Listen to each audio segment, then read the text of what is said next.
예전에 그리스인들에게 성지로 여겨지는 델로스 섬에서 태양의 신 아폴론과 달의 여신인 아르테미스 두 남매를 낳은 레토 여신의 얘기입니다. 제우스 잘 아시죠? 아, 알죠. 너무 좋아하죠. 네, 올림포스 12신 중에서 으뜸이다. 최고신이고 네. 대빵신. 어느 날 제우스는 레토라는 여신과 사랑에 빠집니다. 그리고 레토는 임신을 하죠.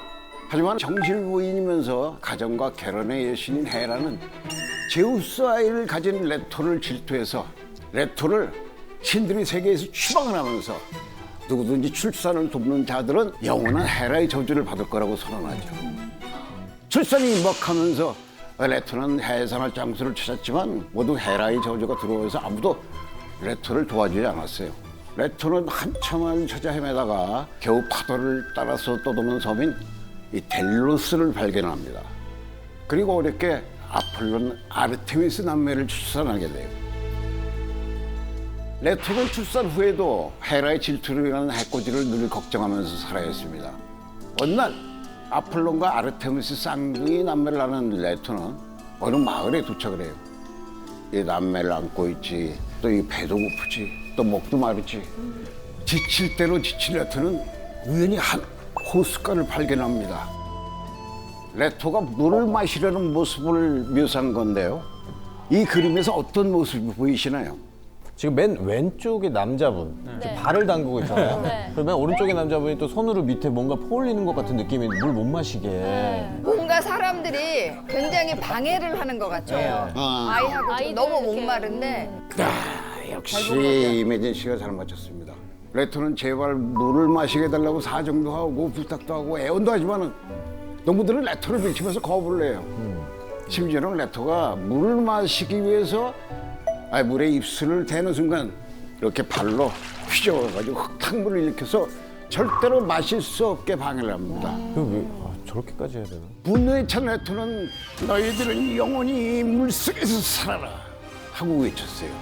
그리고 농부들에게 신비한 변화가 일어납니다. 농부들은 어떻게 됐을까요? 물고기가 됐나?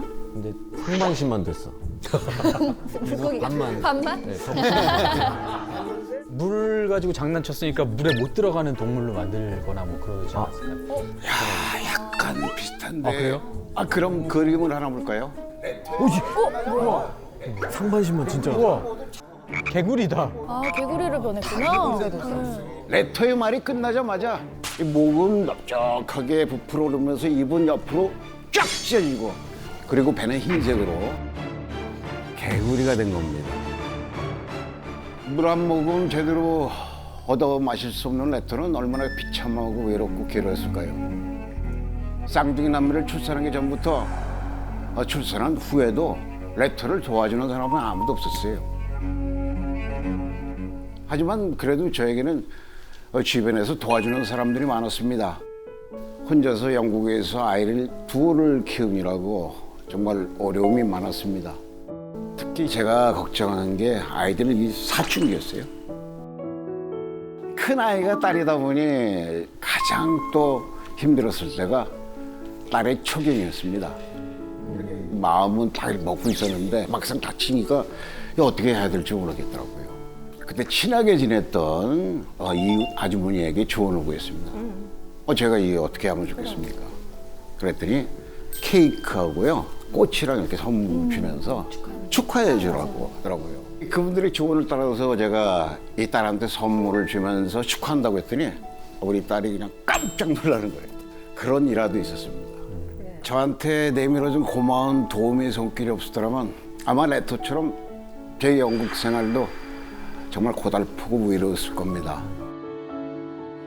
그런데 어느 날 계산기를 이렇게 내가 이렇게 두두두 이렇게 두드려 보니까 우리 애들을 대학교까지 못 보내겠구나 그런 생각이 들더라고요. 결국 영국 생활 4년 만에 혼자 한국으로 돌아와서 다시 연기를 시작했습니다. 돌아오고 나서는 참 많이 막막했어요. 영국으로 가기 전에는 뭐 여러분들 잘 아시겠지만 한정세가죠. 봉수. 그쵸. 또 제가 인기 있는 배우였었거든요. 그런데 모든 걸 내려놓고 떠난 한국에서 다시 연기를 내가 시작할 수 있을까? 참 많이 걱정도 됐고요. 몇몇 분들이 뭐 작품을 함께 하자고 제안을 해주셨지만은 제가 선뜻 나서지 못하고 있을 때 에릭 히톤의 이야기를 떠올렸습니다. 어느 신성한 숲 중앙에 아주 이 거대한 참나무 한 그루가 있었습니다. 그 나무는요, 대지와 곡물의 여신이자 숲과 나무들의 수호신인 데메트르 여신에게 봉헌된 나무였습니다. 하지만 신을 경멸하고 우습게 생각했던 에릭 히톤은 주변의 만류에도 불구하고 도끼로 이 참나무를 베어버리는 만행을 저질러 이 일로 인해서 데메트르 여신은 너무 크게 분노를 합니다. 그리고 동정받지 못하게 동정을 불러일으킬 무서운 벌을 내리기로 결심을 하죠. 에? 그게 뭐지? 동정은 받지만 동정을 받을 수 없는 거면은 사람들이 일단 나한테 접근 못 해야 돼요. 몸에서 냄새가 나거나 아니면 고슴도치처럼 저 몸에 뭔가 뾰족뾰족한 뭐 외형이 변화되거나 이런 느낌일 것 같은데. 어우, 훌륭하죠? 안 훌륭합니다. 바로요, 허기예요. 네?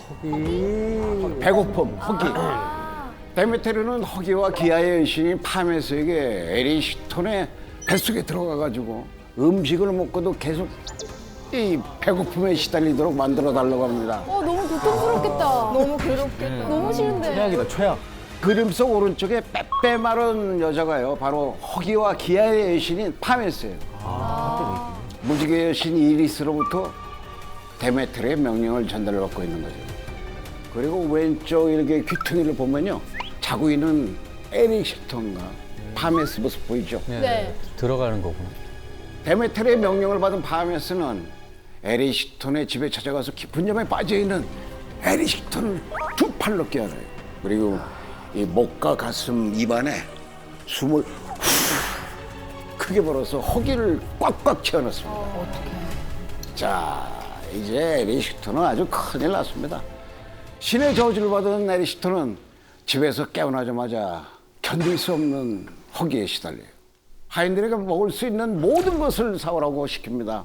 하지만 항상 차려진 그런 음식들을 먹고도 허기는 채워지지가 않아요.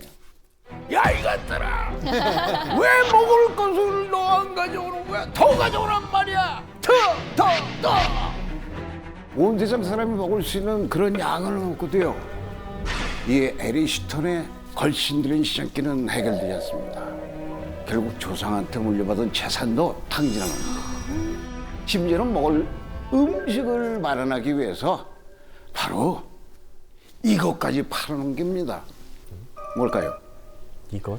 자, 이 그림은요, 그리스 로마 신화 속 에릭 히톤의 내용 중 한 장면을 그린 건데요. 이 그림 안에서 어떤 모습이 보입니까? 일단 저 음식이 보이고 네. 거래를 하고 있고요, 네. 남자들이. 뒤에 집이 보이면 집 한 거 아니에요? 집값이 땅값이 올라서. 야, 뒤에 저 방청객분이 정답을 말씀하신 것 같아요. 뭐라고요? 저 직접 말씀해 주시겠어요? 무슨 거래예요? 자신의 딸을 한 것 같습니다. 맞습니다. 오. 밑에 딸을 쳐다보고 있구나. 네, 에릭 히톤이 판 건 바로 자기 딸이었습니다. 아이고야. 하지만 에릭 히톤의 식탐은 이건 계속 더 커지기만 해요.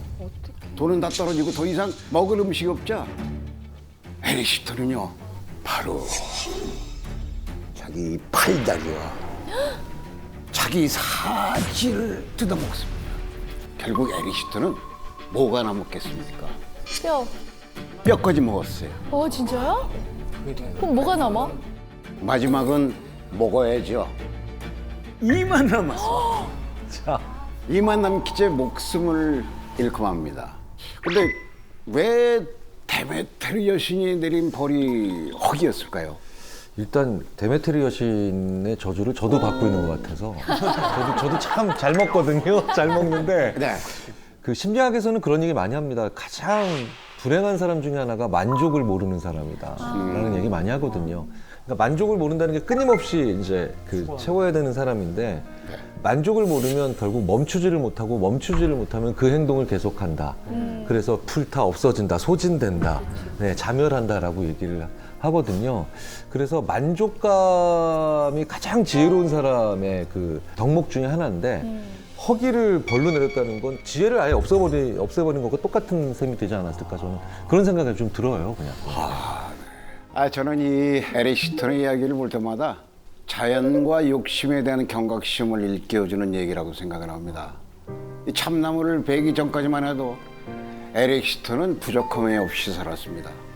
하지만 본인의 힘을 과시하고 싶은 욕구와 욕망, 탐욕을 이기지 못하고 참나무를 팍 베어버립니다. 주어진 환경에 만족하지 못하고 욕심을 부린 거죠. 채워지지 않은 욕심을 계속 부리다가 결국 가지고 있던 것마저도 다 잃어버려. 다 잃어버리게 된 겁니다.